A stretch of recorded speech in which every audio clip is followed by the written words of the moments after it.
সেবাশ্রয় শুধু ওই জোকার যে ক্রিক প্রাইভেট লিমিটেডের হোটেলটাই শুধু নয়, আপনার যত ডায়মন্ড হারবারে যত হোটেল আছে, ব্যবসায়ী আছে, তাদের কাছে কোটি কোটি টাকা তোলা হয়েছে, কেউ ছাড় পায়নি।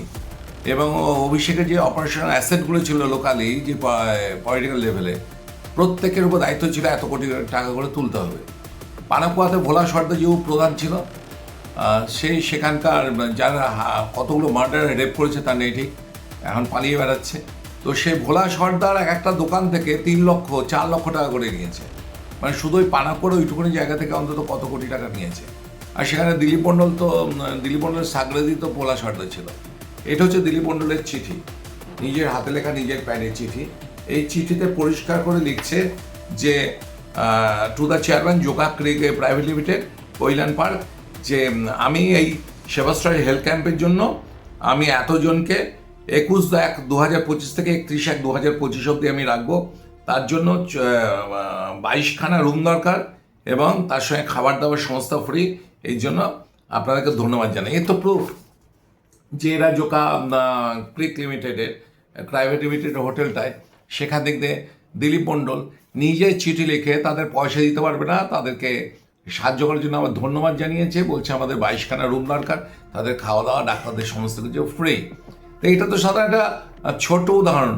আপনার নগেন্দ্র বাজার যে মাছ বাজার ডায়মন্ড হারবারে, সেখানে কত কোটি টাকা তুলেছে তার নেই ঠিক।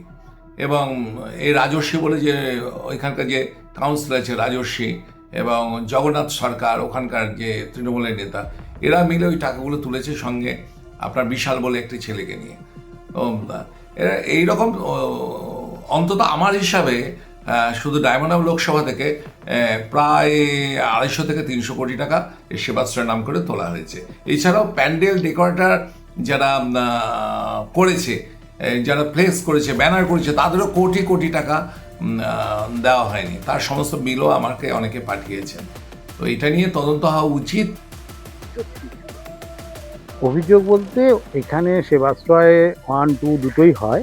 সেই উপলক্ষে আমাদের কাছে একটা অনুরোধ আছে আমাদের এখানকার যিনি বিধায়ক, তার কাছ থেকে, তৎকালীন মন্ত্রী আছে দিলীপ মণ্ডল।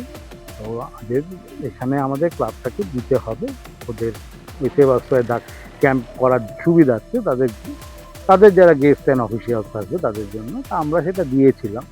তাতে মোটামুটি খাওয়া থাকা এবং সব কিছু মিলিয়ে প্রায় 20-30 লক্ষ টাকার মতো একটা বিল হয়।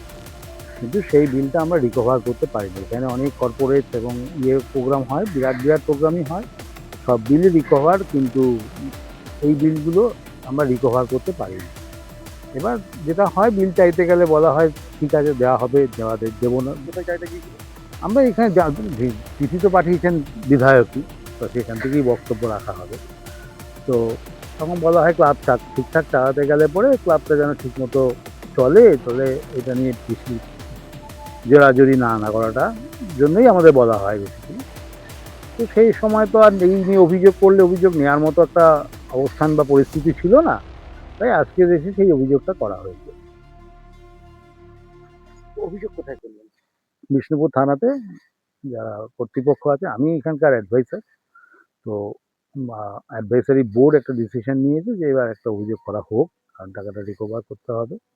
তো এখানকার বিষ্ণুপুর থানাতে অভিযোগটা করা হয়।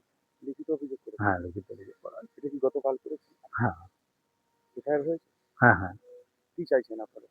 ওনারা বলেছেন ওরা তদন্ত করে দেখবেন কি হয়েছে এবং ওরা সাহায্য করবেন রিকভারি করার জন্য। নতুন সরকারের কাছে কি আশা করছেন? আশা করছি আমাদের অন্তত শান্তিতে আমরা আমাদের ব্যবসাগুলো করতে পারবো, আমাদের যাতে কোনো এরকম অসুবিধা না হয়, সেটাই আমরা আশা করি, এবং আমাদের এই টাকাটা পুনরুদ্ধার হোক। আপনার নাম? কুণাল চক্রবর্তী। ক্লাবের নাম? ক্লাবের নাম দ্য ইকো ক্রিক ক্লাব।